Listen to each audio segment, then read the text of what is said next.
All right, good morning, everyone. It's once again my privilege and a great pleasure to welcome you all today. It is particularly heartening to see not only do we have many Second Cham members online, but also quite a few partners and friends who have joined us this morning for our engagement once again with the CRA.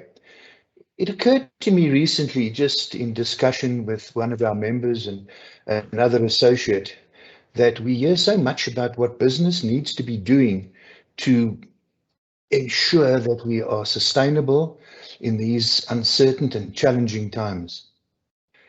I have a problem in determining just how we're going to achieve this if we don't have access to credible, well-researched socio-economic and political information, which has a direct impact on whether we succeed or fail, both individually and in our businesses. And it is therefore of critical importance to Second Cham that we have this partnership with the Centre for Risk Analysis.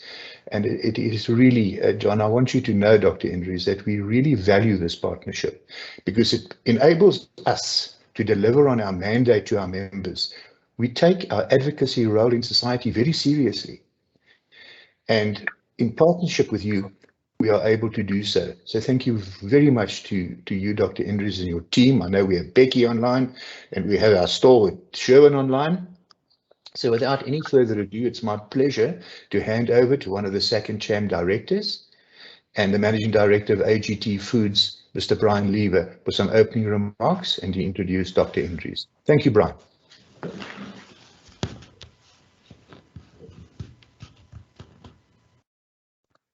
Thank you, Mike, and good morning all. And firstly, let me welcome you all from joining us. I'm sure that all of you that have been and watched any of the other webinars that we've put on from the Centre for Risk Analysis will agree with me that they have been absolutely phenomenal. And the speakers and the people that have interacted has been just absolutely amazing for all of us.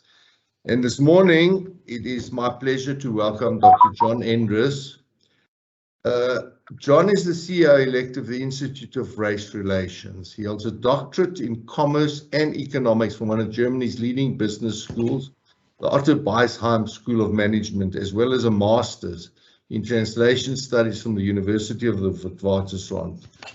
John has extensive work experience in retail and service industries, as well as the non-profit sector, which I'm sure you will all agree with me, gives him a huge advantage over a lot of us sitting around this and watching this.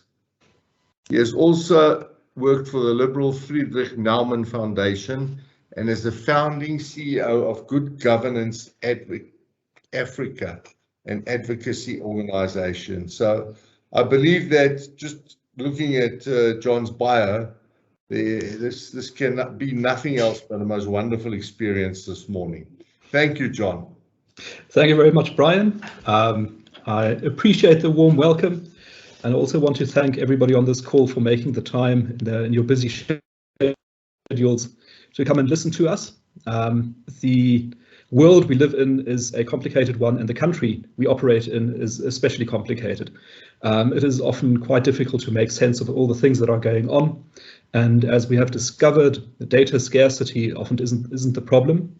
There's lots of data around. You can Google it all over the place. But making sense of the data is really where the challenge lies. And this is where the Centre for Risk Analysis, which I'm representing today as the incoming director, has found its niche.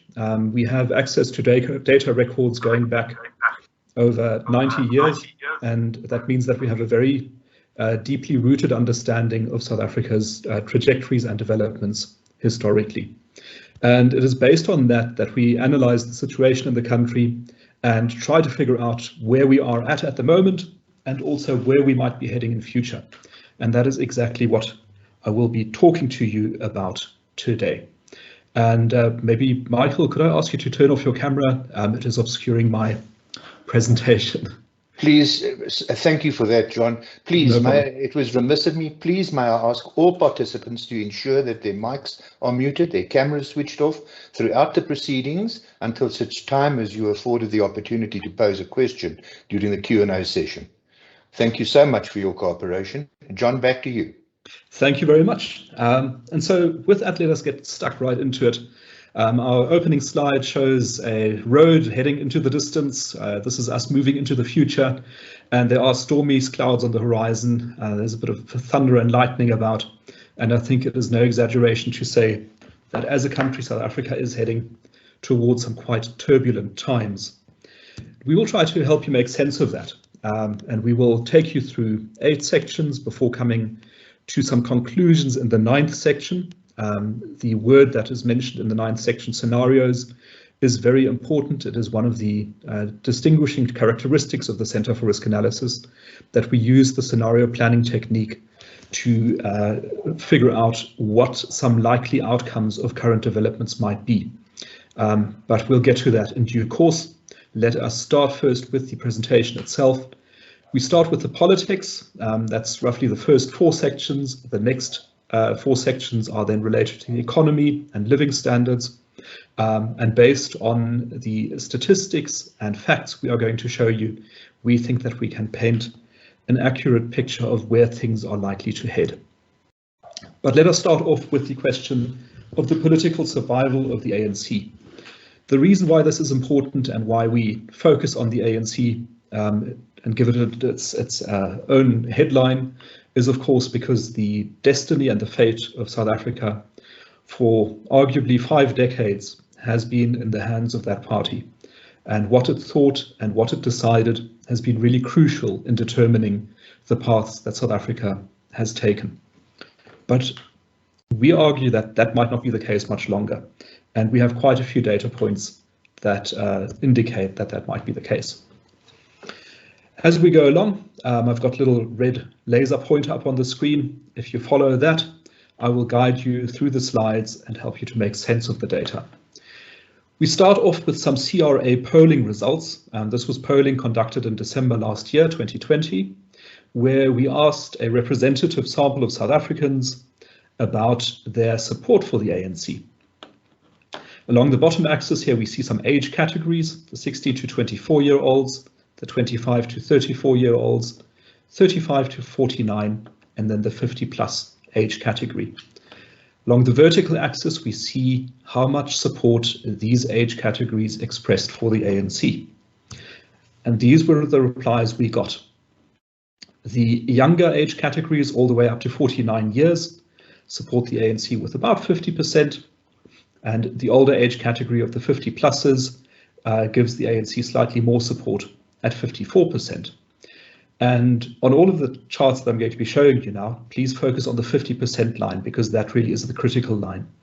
For the ANC, being above that line is a matter of life and death. Falling below that line would be a huge psychological shock and will have reverberations on the political developments in the country for considerable time going forward. So the interesting point here is that the younger age groups are not as loyal to the ANC as the older age group, which intuitively makes sense because, of course, the older age groups experienced the ANC as the party of liberation and also as the party that performed very well in economic terms during the first half of the democratic era, from about 1994 to 2007 or 2008, thereabouts. But how big are these voter groups? Well, in terms of population, the older group makes up about 10 million people in South Africa, and the younger group about 32 million people. So this is where the future voters lie, and also where the bulk of the voting electorate comes from. And it is precisely this large group that ANC support is in decline and moving perilously close to that 50% mark. We can also look at ANC support by employment status. So we asked our respondents, what is your employment status? Are you unemployed and looking for work, or unemployed and not looking for work? Or do you have a job either in the informal sector or in the formal sector? And again, we see that there's a quite clear division between support for the ANC depending on demographics. There's almost like a dividing line that goes down here between the unemployed and the employed. People with a job give less than 50% support for the ANC, and people without a job give it slightly more than 50%. And this is an observation we will return to, because it might turn out that this group of the unemployed and people with low income becomes very important for the ANC in future. Moving on to educational qualifications, we established ANC support levels by the amount of schooling completed. We've got primary school completed, grade 8 to grade 10, grade 11 to 12, and people with a university degree.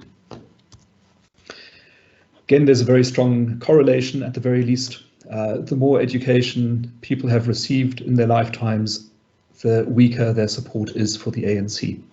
And even though the education system in South Africa is badly underperforming, most South Africans do get to grade 11 and 12, and quite a few also get to a university degree. So again, amongst these population groups, which are also the younger population groups, ANC support is not looking strong. If we look at the same by income, in this case, you'll see the income categories along the vertical axis and in blocks, and the support level along the bottom axis. What we see is that the 50% dividing line for ANC support falls roughly here at the income level of about 5,000 Rand. So people with very low income below 5,000 Rand tend to give the ANC far more support than people who do earn more than 5,000 Rand, which is not a terribly high cutoff if you think of it. 5,000 Rand, so not a high monthly income. There's a bit of an anomaly in the 15 to 25,000 Rand category, where ANC support increases again, and we think this might be an artifact generated by the fact that many civil servants fall into this band, and that they might be stronger supporters of the ANC than they might otherwise be. So we have shown you, just based on polling and by demographics, what has happened to ANC support levels. But let's also take a look at what happened in the elections and in various surveys that have been conducted since the last national elections in 2019. So we take 4 polling moments. That is the national election itself in 2019, some Ipsos polling in November of that year, an Ipsos survey of September last year, and then our own polling in December 2020. This is the picture that emerges for the ANC. In the elections itself, the ANC garnered 57.5% of the vote, and the Ipsos survey, carried out within a few months of that election, showed ANC support more or less at that level, 55%. However, a year later, and under the influence of the lockdown and the economic devastation that had caused, that support level had dropped right onto the 50% mark. And our own polling in December 2020 put the ANC support level below 50%. I must emphasize here that these polling numbers should not be interpreted as a prediction of election outcomes, because of course that is affected by many other factors as well, apart from sentiment, such as turnout, the ability to get people to actually go and register to vote, and then go out on the day itself to make their mark on the ballot. But certainly it is an indication that there is a shift in support for the ANC. Looking at the DA, it got 20.8% in 2019 in the elections. In the Ipsos survey a few months later, it came in at 13%, and since then in Ipsos and our own polling between 14 and 16%. And this is certainly one figure where we think that some caution is advised in interpreting it, because the DA very often fares worse in opinion polling than it does in actual elections. So that is probably overstating the level of decline in DA support. Brings us to the EFF. They got 10.8% in 2019, and their polling dropped after that to 8%, and then increased to around 13% in 2020. We think that's probably roughly accurate. We expect the EFF to pick up some percentage points in coming elections, but we're not seeing any signs of a leap in support that would put them in direct competition with the DA, for example. Okay, So we've concluded the first chapter, and what we saw here is that there is polling data that seems to suggest that support for the ANC is declining and putting it in a position where it stands to lose an election in the not too far distant future, which might be 2024, it could be 2029, and that means that all the analysts who think about South Africa and talk about South Africa need to rethink the future of the country. We turn now to public opinion in South Africa, and the point we identify here is that on the whole, South Africans are not radical in their opinions or in their political requirements, but rather quite moderate. The things they want from life and that they want from their government are quite reasonable, middle of the road, bread and butter issues. Let's show you how that looks in the polling. We've asked in our own polling South Africans over the course of the past 20 years what they consider to be the most serious problem in the country. And these are typically open questions, open-ended questions. People can give any answer they like. We just ask for the top 2 problems that have not been solved yet. And the results over these past 20 years have been pretty consistent. The top entry since always has been unemployment. That's always been the top concern of people. Crime, safety and security and corruption are another cluster that's always in the top 5. And then housing and service delivery are things that really matter to South Africans. Interestingly, the issues that generate the most heat and noise in the public debate, such as racism, inequality and land reform, are not flagged as terribly important by the people that we survey. And this points to a disconnect between the campaigning of certain parties like the ANC and the EFF that place a great deal of emphasis on these precise issues and make them to sort of the core message of their platforms, whereas what it seems people are really interested in are other issues such as having a job, being able to walk down the street in safety and not being mugged or having their things stolen, and corruption and housing. And it is in these areas where the ANC government has underperformed. It is very weak in these areas. And we believe that this is part of the reason why the ANC support levels are declining. It is because the issues that really matter to people are not receiving enough attention, are not being dealt with, whereas the things that are being highlighted in the public and political debate are of lesser importance, as a matter of fact. We also ask our respondents what their feeling is about relations between people of different races, because of course South Africa, with its apartheid past, has always had to deal with racism, and the question is, how has it been dealing with that? On this, the results are also encouraging and show us that South Africans are not typically at each other's throats, just waiting for a chance to kill each other over racial tensions, but rather 41.7% of respondents say that relations have improved, 26 say they have stayed the same, 25, that's a quarter, say they've become worse, and 6% say they are not sure. If we add together the stayed the same and improved categories, this is an encouraging result. About 2/3 of respondents do believe that South Africans are able to get along with each other, and that is, of course, a very important precondition for the country to develop a path towards prosperity and harmony. Right, so we've spoken about public opinion. We've showed that that is in the main quite moderate, center of the road, and not extreme in its orientation. But then let's look at how this plays out in the political on the political playing field. So we look now at the election performance of South African political parties from the dawn of democracy in 1994 all the way through to the present day. And we will draw for you here a chart that is very, very convincing. It is compelling, but also misleading. And we will show you on the following chart why it is misleading. But let us make the argument as convincingly as we can on this chart. We start off by looking at GDP growth rate. and a certain distinctive pattern emerges that you will see repeated on other slides in this presentation, which is that we have a bifurcated trajectory in democratic South Africa. The first half is about from 1994 to 2007. During that time, the growth rates were pretty decent. They surpassed 5% for a period of about 3 or 4 years, and that was the first half of the democratic era. If you look to the second half of the democratic era, all the way to the present, these red columns are much shorter and, as a matter of fact, disappointingly short. That means that our GDP growth has been lagging and the economy has not been performing well since about 2007, 2008.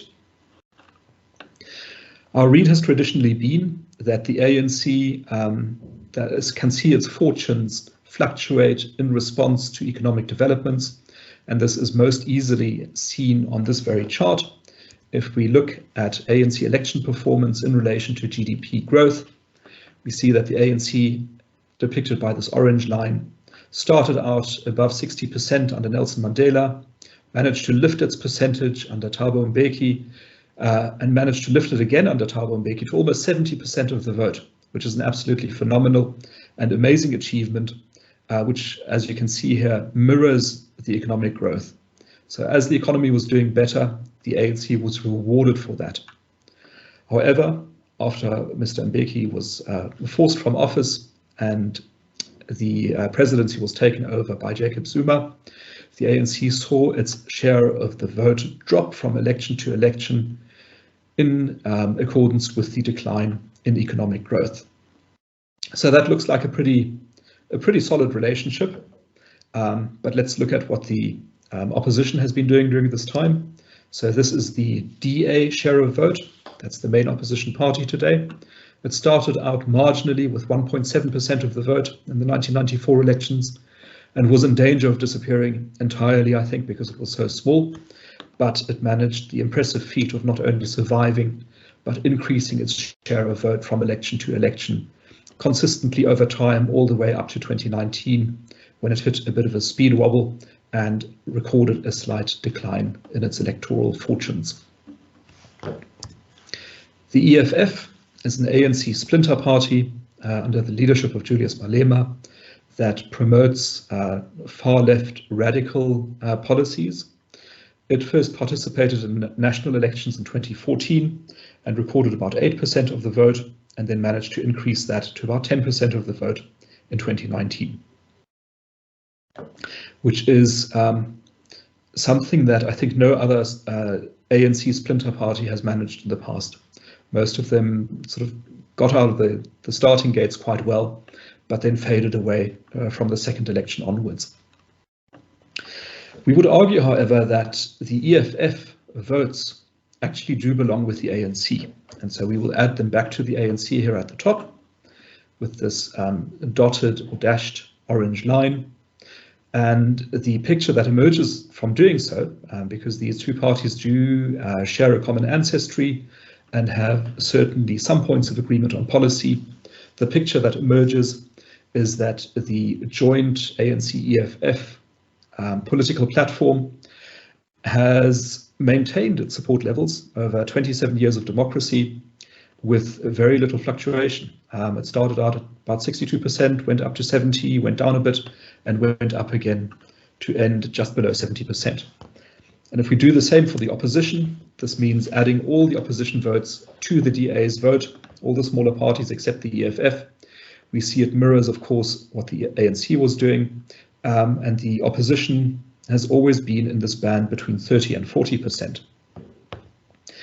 And the misleading conclusion that one might draw from this is that all the campaigning and all the electoral effort of the opposition parties in South Africa has had absolutely no impact. The ANC is not in danger of losing its grip on power anytime soon. It is pretty much as strong as ever, and 27 years of campaigning and activism and communication have really not budged anything at all in the political system. However, that conclusion is not correct, and we'll show you why. That is because of the rise of the non-voter. So what we track on this chart It has a bottom axis from 1994 to 2019. It's got a left-hand axis that shows the number of people in absolute terms who voted for the ANC in each of the elections, and the number of eligible voters that did not vote for the ANC in each of the elections. And this is what it looks like. In absolute terms, the ANC's number of votes has remained more or less constant, though it has gone down over the past 2 or 3 elections. But just look at the eligible voters who did not vote. That number has really taken off, starting out at 5 million, where the ANC easily and comfortably recorded twice as many votes as the number of people who stayed home and did not vote. That has really turned around now. The number of eligible voters who are staying away, staying out of the political arena, is now twice as large as the number of people that vote for the ANC.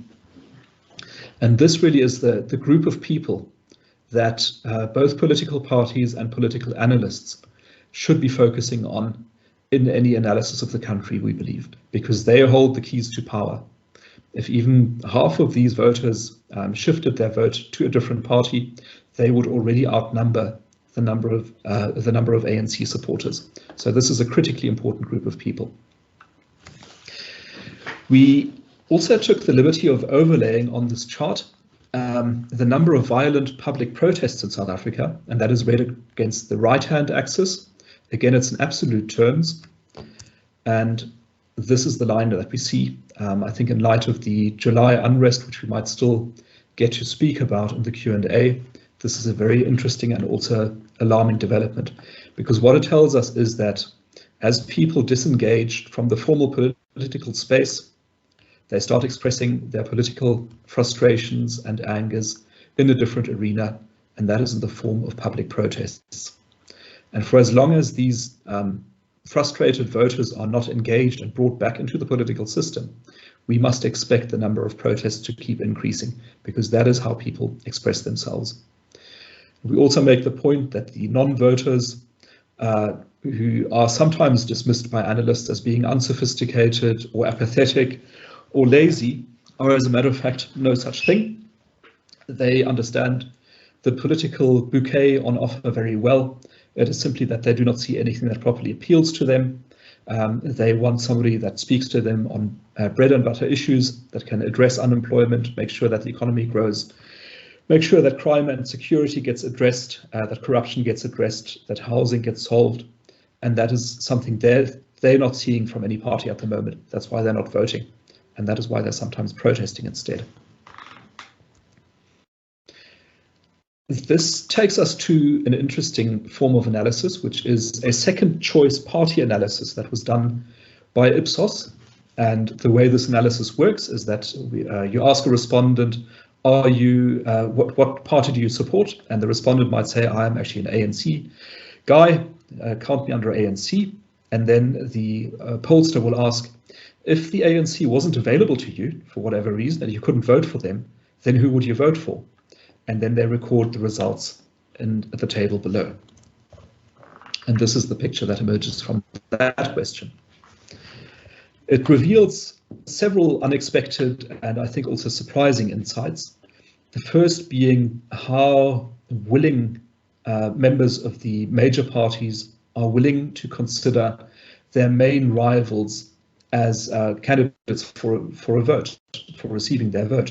So ANC voters would be willing, well, 19% of ANC supporters would be willing to vote DA if they couldn't vote for the ANC, and 30% would be willing to vote for the EFF, maybe also showing the close association between those parties. If you ask DA voters, 21% of them could picture or could see themselves voting for the ANC, and 11% for the EFF. And the EFF voters, 31% of them could imagine switching back to the ANC, and perhaps the most surprising result of all, 25% of EFF voters, if they didn't have the EFF as a choice, would consider voting for the DA. And that for me was quite remarkable and surprising. A further takeaway from these charts is that what you want to see as a political party is these bars at the bottom being as large as possible. In other words, if I'm, let's say, the ANC, and I see that that when people get asked who else they would vote for if they couldn't vote for me, I want them to answer, if I can't vote ANC, I will not vote. Or I will refuse to answer your question. I simply don't know what I would do. That's a good result from the ANC's perspective. And so if you add these together, that's about 29% of ANC voters who are pretty loyal because they can't really picture themselves doing anything else but voting for the ANC if they didn't have that opportunity. But those loyalty levels are even higher with the DA at about 36% of their voters who, if they didn't have the DA to vote for, are not quite sure what they would do. And they're once again a lot lower for the EFF, which means that the DA, in this sense at least, is in a strong position because its voters are pretty loyal to it. However, if we look at all the smaller parties, we see that there are a lot of smaller parties that are competing for the DA vote. So a DA voter who can't vote for the DA would be willing to consider the ACDP and COPE and the EFF and the Freedom Front Plus and Good and the IFP. And that's just the other parties with 4 to 5% or more support levels. And the risk for the DA here is that it might suffer death by 1,000 cuts, draining votes in a variety of directions and unable to stem that flow because it's just going in so many different directions. This is not a problem that the ANC and the EFF have to the same extent. For them, it's much clearer where the main risk lies. It is with their main opponents, the DA and the EFF in the case of the ANC, and the ANC and the DA in the case of the EFF. But nonetheless, it is interesting to see that there is some political flexibility built into the system. Okay, so we've taken you through a very rapid crash course on South African politics. We have made the argument that the political survival of the ANC as the single dominant party in our system is no longer assured. We have made the argument that public opinion is mostly moderate and centrist, it is not extremist. And we have also shown you some more data indicating that ANC support levels might be dropping and that non-voters are becoming a very important group that currently is not being effectively targeted. However, for now, the ANC is very much still in power.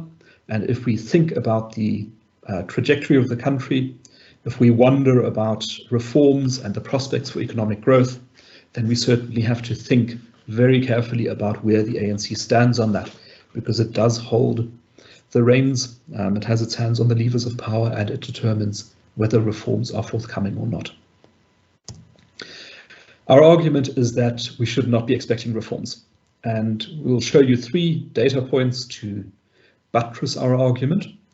This one is the first, and what we do here is that we took a vote in the South African Parliament on the fitness of the public protector to hold office and on the question of whether means of removing her from office should be investigated by Parliament as a referendum on support for the president, for Mr. Ramaphosa. Because Mr. Ramaphosa did want Parliament to vote yes on this resolution to investigate the public protector and to see whether she should be removed from office. He managed to gain 168 votes out of his party in support of the motion, which gives him a majority within the parliamentary caucus. 62 ANC members of parliament found that they had pressing other business to attend to and were unable to vote on the day. So we count them as being opposed to the president's reform agenda, if there is any such thing. And we generously added the EFF's votes against the motion to the president's, to the opponents of the president's camp. And this shows us that the president has a comfortable majority, at least in the parliamentary caucus, and the support from Parliament would not be the barrier to tackling the question of reforms in South Africa. So we don't think that the president is being held back in this sense by his colleagues, party colleagues in Parliament. However, if the president wanted to introduce reforms, certainly an important aspect of that would be to bring some accountability to the state, to the government and to the party, and to proceed aggressively and decisively against corruption. However, it will be very difficult for the president to do any such thing because we looked at the NEC, that is the top leadership organ of the ANC, which consists of about 80 ordinary members and delegates from some of the other ANC affiliated organizations. And we found that 41 NEC members are implicated in serious corruption, and that is serious enough to warrant a jail sentence if they were to be found guilty and prosecuted. A further 31 we weren't able to find information on, and about 8 we are firmly of the opinion that they are not implicated in corruption. But even just looking at this chart, it does show that it would be very difficult for Mr. Ramaphosa to act forcefully against corruption by supporting the state law enforcement agencies, by ensuring that they have enough resources, and of course backing from the president himself in going after corrupt party members. Because if he did so, there's the risk that he would decimate his own leadership, the leadership of his own party, and we think that that is something that he will not be inclined to do. Okay, so if we don't get action against corruption, might we at least get some reforms? And here, when we speak about reforms, we mean not tinkering around the edges, for example, talking about spectrum release or other minor measures intended to make doing business a little bit easier, but we mean fundamental reforms. So we mean sweeping labour market reforms that cover wages, bargaining councils, the right to private voluntary contract, the replacement of BEE with a socio-economic based empowerment policy, private opposition to EWC, wholesale reform of the education system. So really some very far-reaching and fundamental reforms. We looked at the president's cabinet to see where the balance of power might lie in terms of reforms. And this chart has been updated since the cabinet reshuffle. Previously, there was a little 3% sliver here of cabinet members that we thought were pro-fundamental reform. But we've had to revise that chart because as it is currently constituted, we think that 81% of the cabinet are actively opposed to reforms of the kinds that are needed, and 19% are possibly open to reform. So if you are waiting, hoping, or expecting reforms to come, we think that you will be disappointed because there are no reformers in government, and there are also no reformers in the NEC, and therefore we think that reforms will be a long time coming if they come at all. So, continuing to look at the economic prospects of South Africa, we can't do so without looking at Eskom, because of course electricity drives industry, and it's not just factories and mines that rely on it, it's also service companies, because when the power goes off, even office workers can't work properly anymore. And that's something I'm sure all of the on the call have experienced at one time on a call like this, on a virtual meeting, and then people would start dropping off as urgent. But for now, we're all here, and I'm glad of that. This chart shows us the capacity of the electrical production system in South Africa. It goes back to the third week of 2020, so January 2020, all the way through to the present, and this is by week number. Here we use information provided by Eskom itself, and the way Eskom breaks down this information is very useful. So we start with the green block at the bottom, which shows us how much of Eskom's generating capacity is actually available to produce power.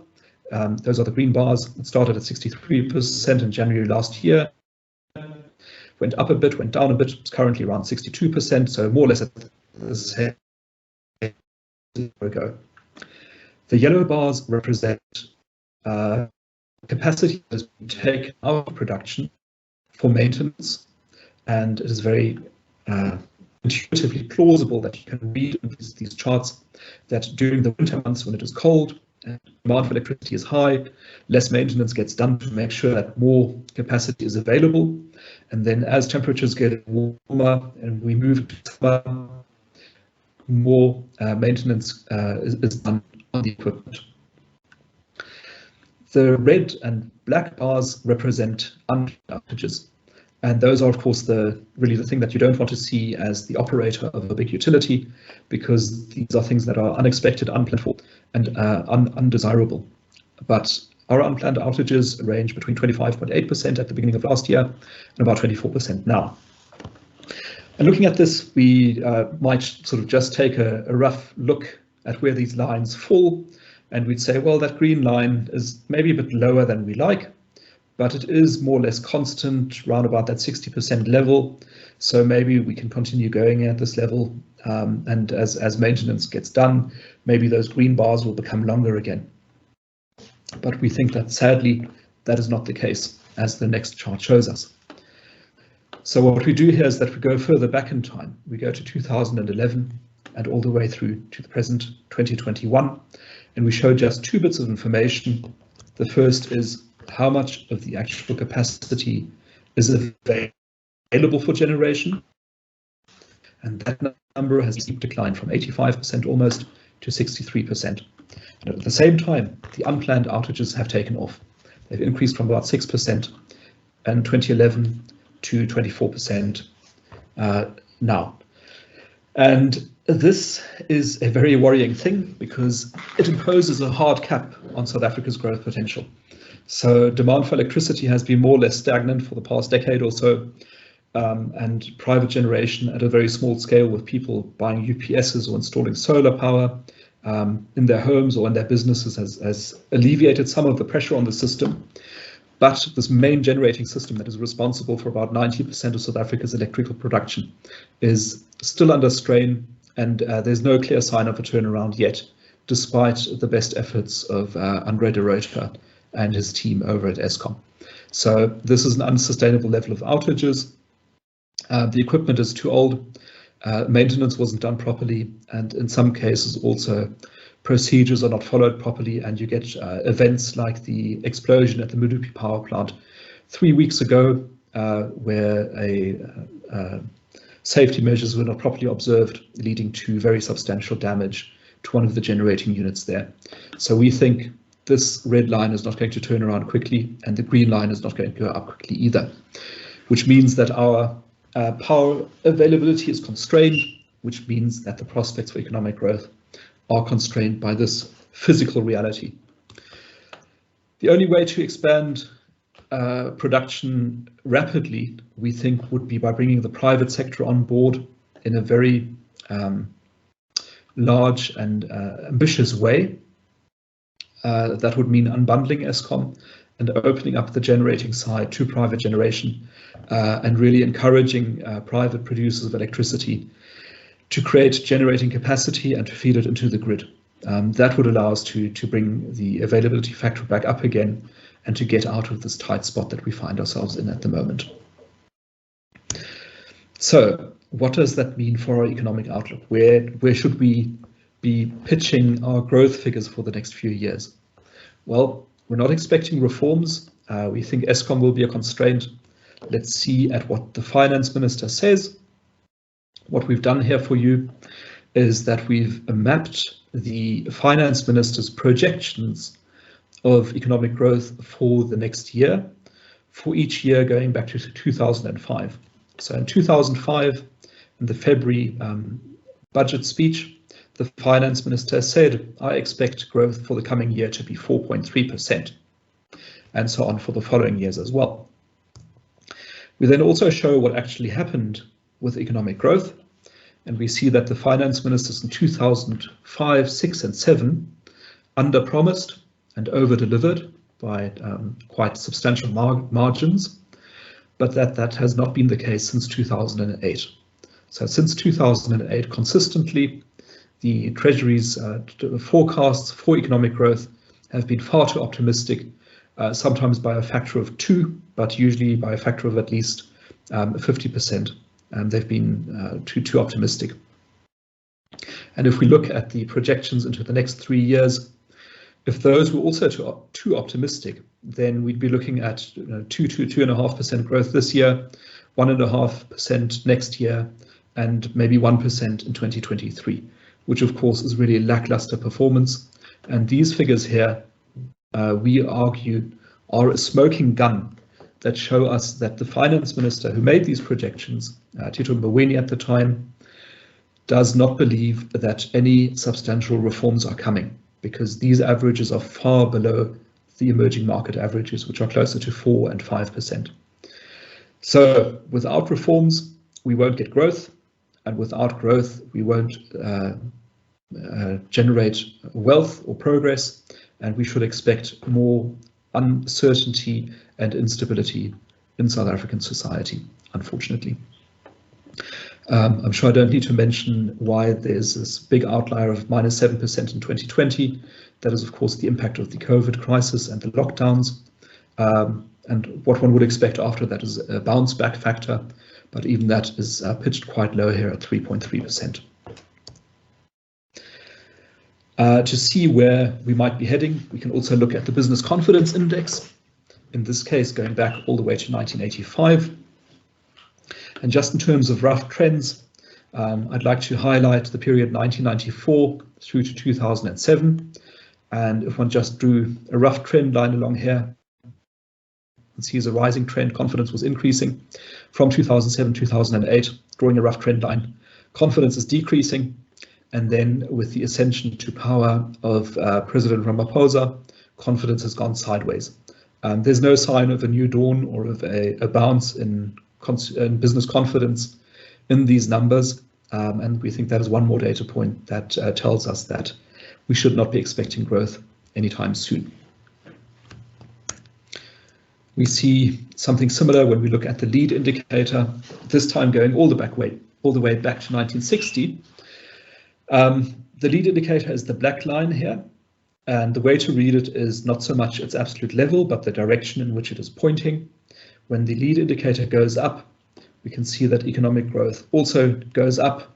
And when the lead indicator goes down, economic growth also goes down. So it is a pretty good predictor of what's happening in the short to medium term future in terms of growth.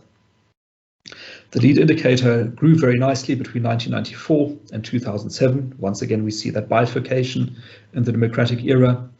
It then plummeted during the global financial crisis, and since then made a recovery to the previous level. But since then, since about 2010, 2011, it has not gone anywhere. It's just gone sideways. It's a sign of a stagnant economy, one that is not producing growth. We turn next to the government's, the state of the government's finances. The bars you are seeing on this chart now should be familiar by now. This is simply the economic growth rate.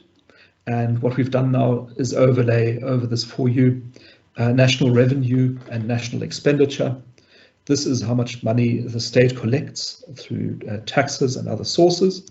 And this is how much it spends on producing its services and paying its employees.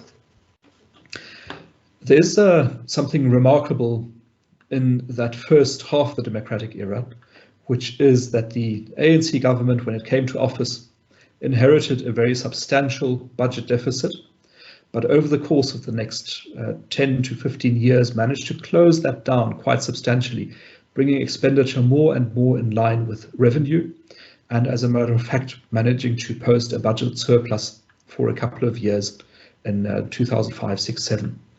Since then, however, we had the global financial crisis, we had the Zuma presidency, and since then, consistently, the country has been running a budget deficit, spending more money than it earns, and that trend has not reversed by any means.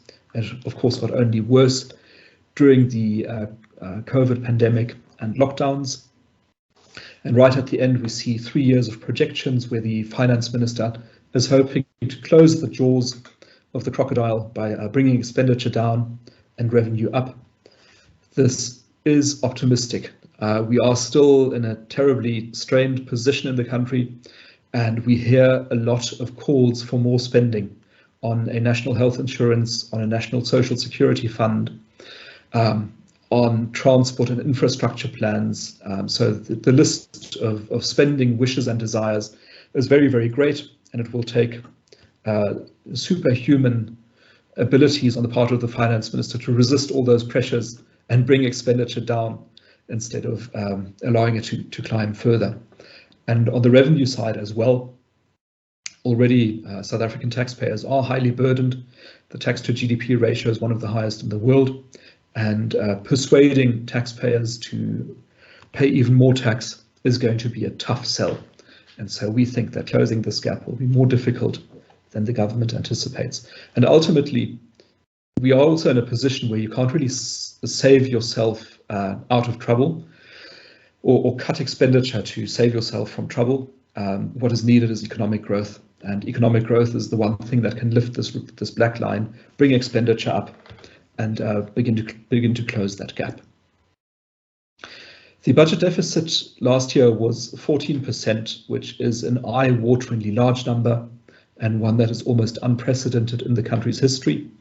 We wanted to know how unprecedented it was, in fact, and so we went all the way back to 2013 to get a sense of that.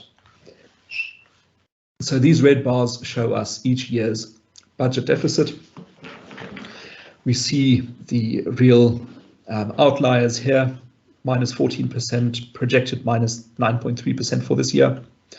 And if we want to see comparable figures, we see them only 3 times in South Africa's previous history. The first time, well, actually the third time, was during the dying days of apartheid, when the state had run out of money and the American banks were no longer willing to roll over credit or extend credit to the government. During those times, the government really came under a great deal of pressure, had great expenditure, far too little revenue, and found itself in a pretty great spot of bother at the time. Before that, it was the Second World War, and before that, the First World War. Those were the only times that South Africa's budget deficits have reached levels comparable to that which we are seeing today. And it is worth noting that each of these extraordinary budget deficits episodes was followed by some form of political regime change in South Africa. So following this first episode, there was a miners' revolt in 1922, the Rand Revolt, which was followed by change in government in 1924, when the Smuts government was voted out of power. In the 1940s, the 1948 election saw Smuts once again being voted out of power and the National Party being voted into power. That signified a very significant regime change and change of direction as apartheid was introduced full speed ahead.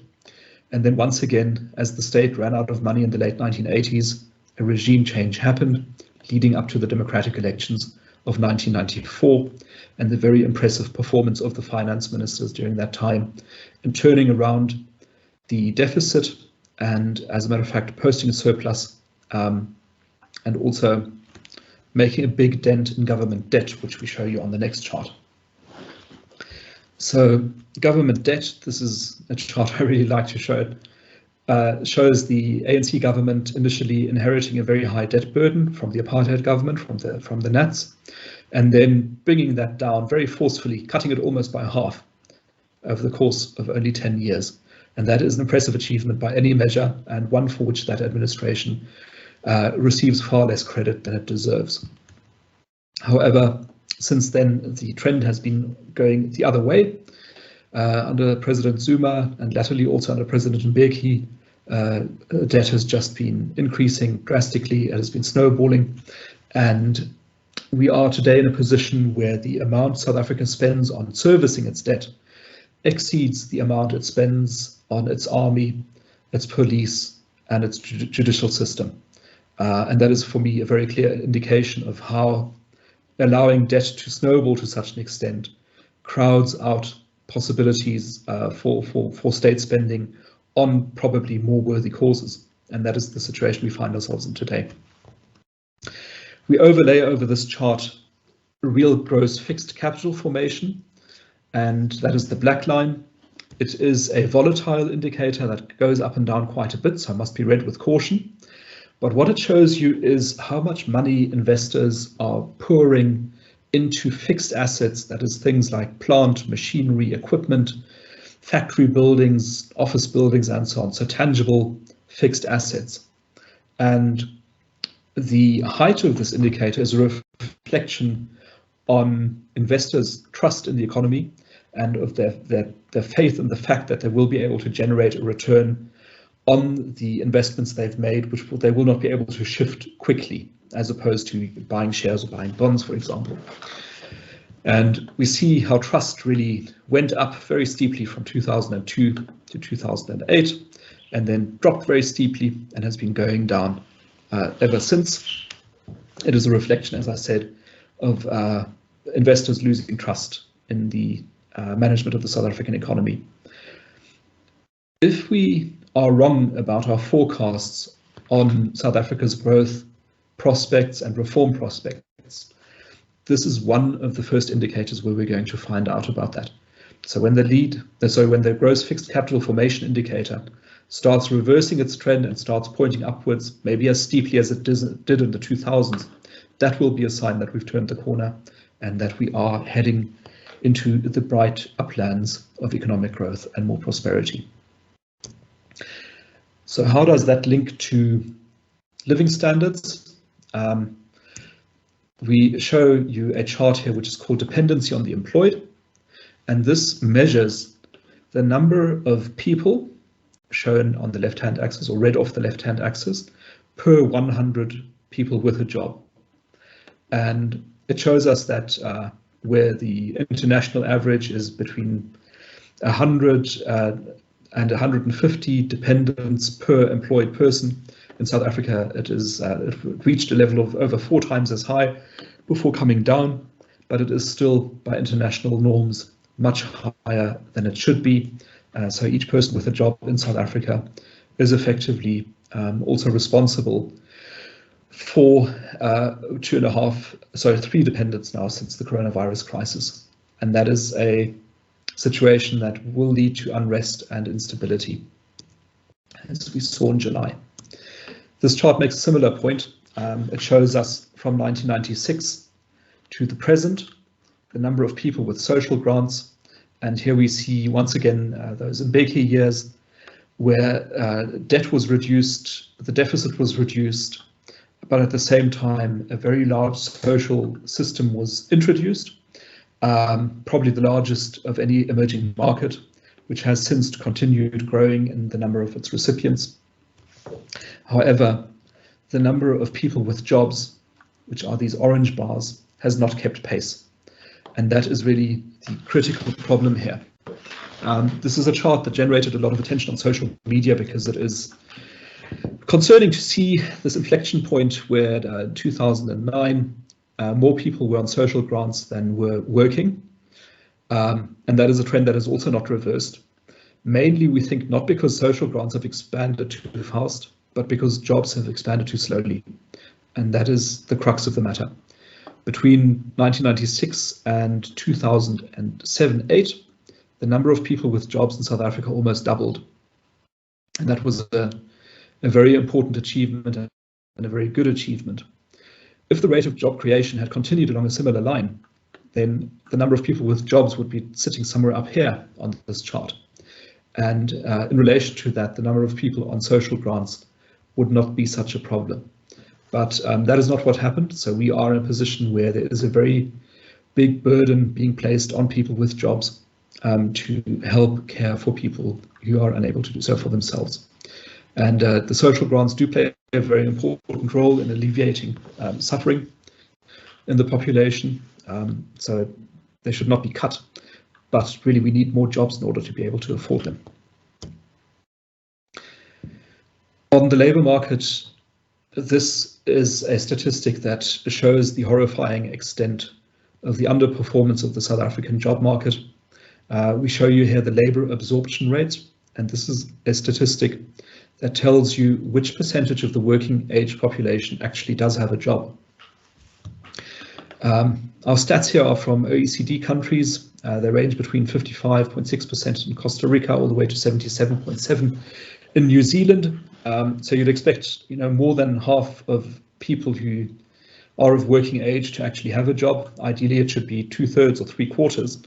But in South Africa, we're closer to a level of about 1/3 of people who are of working age actually have a job. And that is, of course, far too low. That bar really should be sitting somewhere around here, and South Africa would be a completely different country. Our schooling system, unfortunately, doesn't perform very well.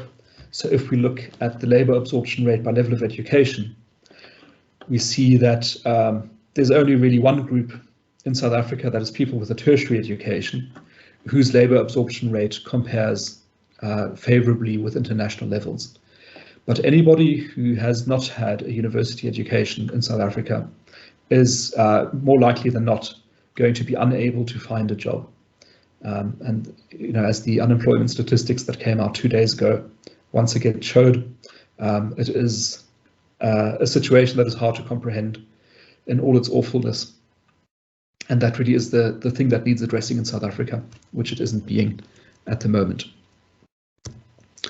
Okay, that was a whirlwind tour, and thank you for your attention so far. We're almost done.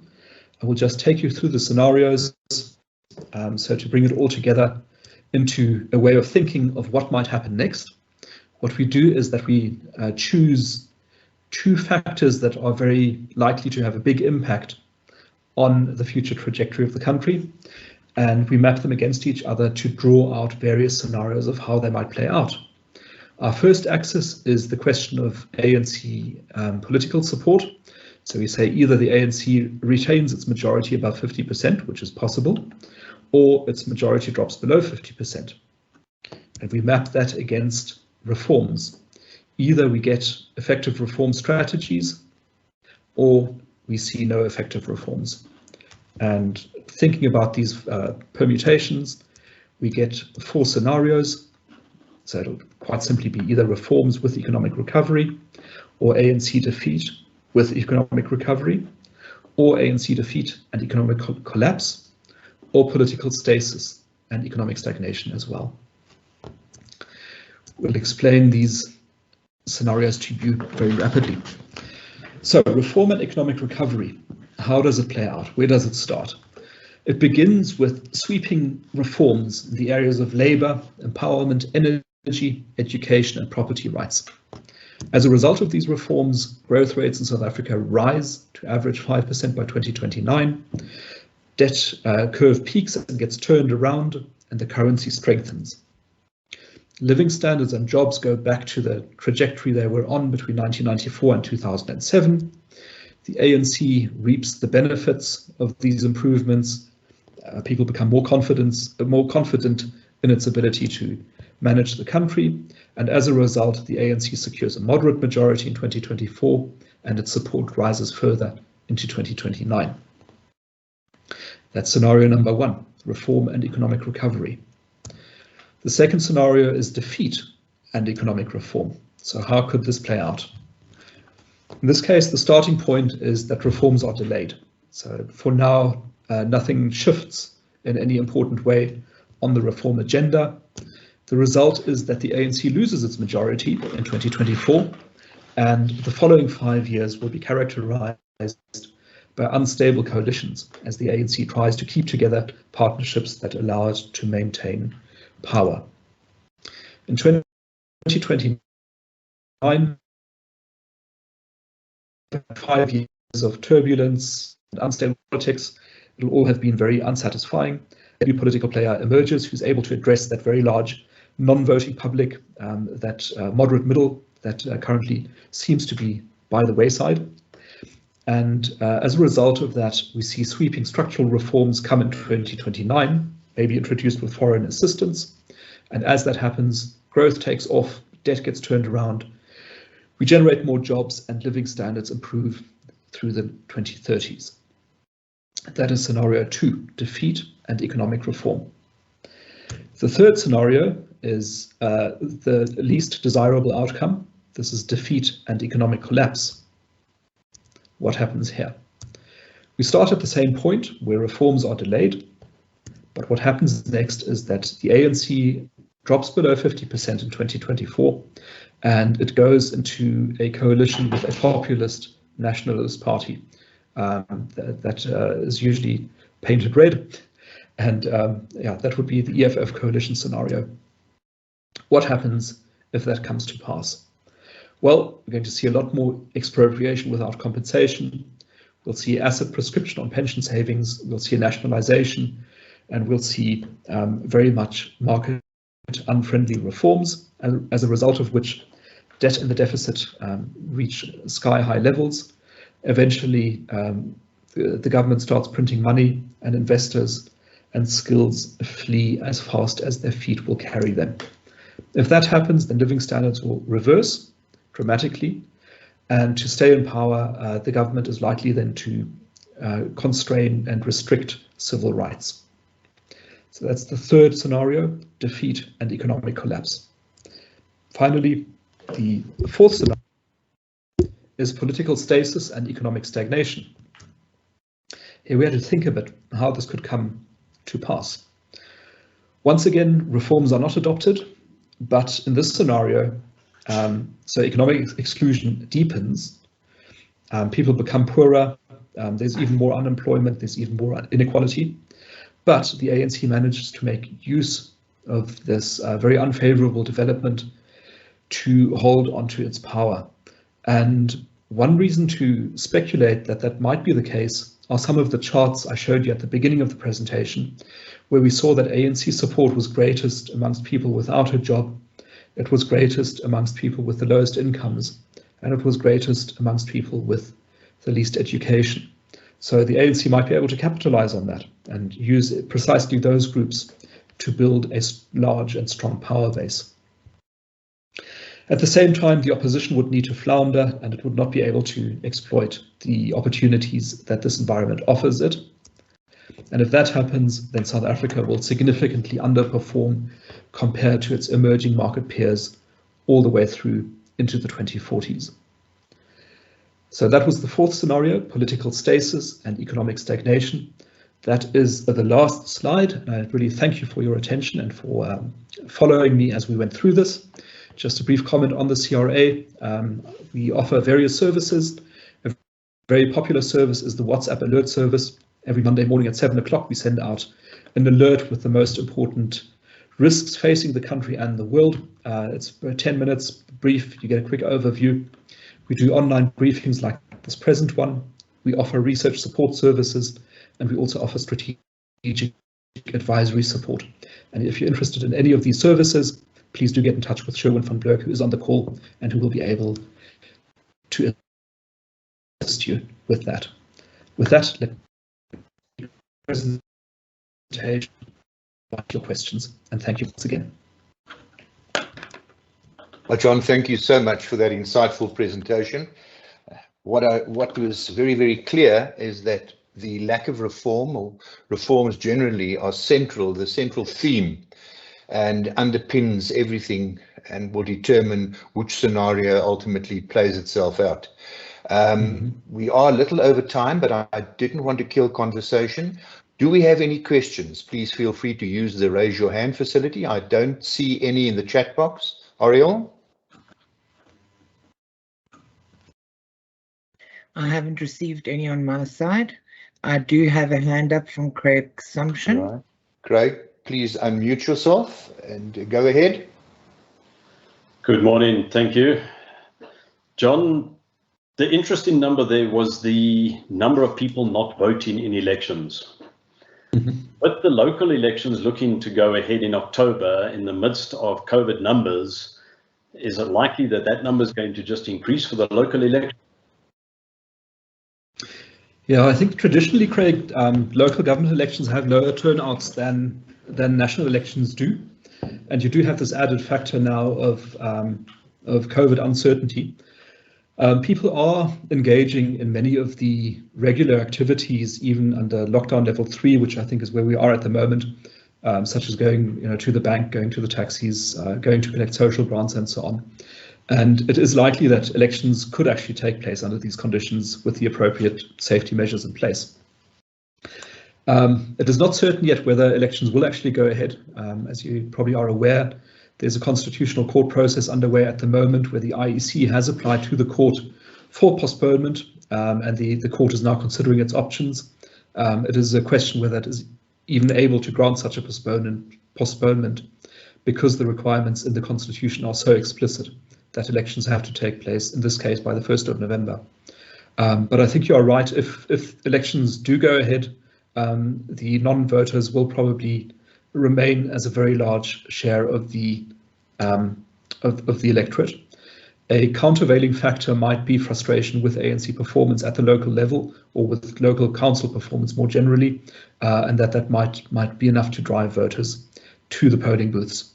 But I think on balance, probably turnout will be lower rather than higher. Thank you for that, John. I don't see any questions. Anyone else would like to engage with John with a question? And I do thank you all for your patience and understanding, but I really didn't want to kill the conversation. This is an opportunity we have to show some light on the way forward. Do we have any other hands, Ariel? None that I can see at the moment. I have a question though. What is your prediction for the Support South Africa team with our previous mayor, Herman Mashaba? Is that the Action SA party, Ariel? Yes, I think it's called Action SA. Yeah, that's an interesting one. It's interesting because Herman Mashaba is aiming at the moderate middle, the centre-right electorate with his messaging, and I think he really would like to pick up some votes in that area. We're not picking up Action SA in our polling at all. They are almost invisible, sort of hanging around the 1% level. And we are therefore not sure that they're actually going to be able to make a visible showing in the local government elections. And also we think that despite them choosing the right angle, or at least spotting a political opportunity that they can go after, the team that he has recruited around himself is maybe not quite the right team. I think he took quite a lot of people from the DA, I'm not sure that he's got the structures in place to perform at a high level. Thanks for that. Thanks for that question, Ariel, and John, thank you for your response. With that, just before I hand over to Craig Sumption, the CFO at Hatch, with some concluding remarks, I would like to remind everybody that we will be making available John's presentation. We will send that out, and also the full recording will be made available on our website, www.secondcham.com, towards the early part of next week, so look out for that one. So once again, John, from my side, from Second Cham, on behalf of our members, our board, thank you once again for giving us your time to throw some light on what the future is likely to look like going forward. Thank you. Craig, over to you. Thanks very much, Mike and Second Cham. And thank you very much, John, for your presentation. We started off with Brian opening up saying, hoping to see hoping to have a wonderful experience. With the data you present, I'm not so sure I would say it's wonderful. But what it is interesting and insightful. The CRA does great research and you present your data in such an informative manner. It's great to see the longer term trends that you show is always a useful thing. There are hiccups in any given year, but the trends do give you an indication as to where things are going and what is happening, and that's really good to see. So thank you for that. Not a pretty picture, that we do know. We know there's a lot of work to be done, but we've all got to commit to pulling our weight together and seeing what we can all do to turn some of that around and improve things for the country. But thank you for your presentation. At least it gives us that indication as to where we're at and what's going on. So really good. Thank you. Thank you. Can I add one word of encouragement, which is, I think, the ordinary South Africans that we see in our polling, that is going to make the difference between which way the country goes ultimately. And I think you'll know from engaging with people in your surroundings, in the course of business, in your private lives, that South Africans are people that are not. Are we losing you, John? once the politics begins to reflect that. Sorry, I was saying that once the politics. John, we're losing you. Then I think the country will be. Okay. Thanks. Good. Apologies for that. No worries. Thank goodness that only happened right at the end. Otherwise, it would have been calamitous. John, thank you so much. From my side, once again, thank you for joining us. Yes. Be sure to watch your inboxes for details of upcoming events being hosted by Second Cham over the next few weeks. Have a wonderful day and have a restful weekend. All the best. Bye now.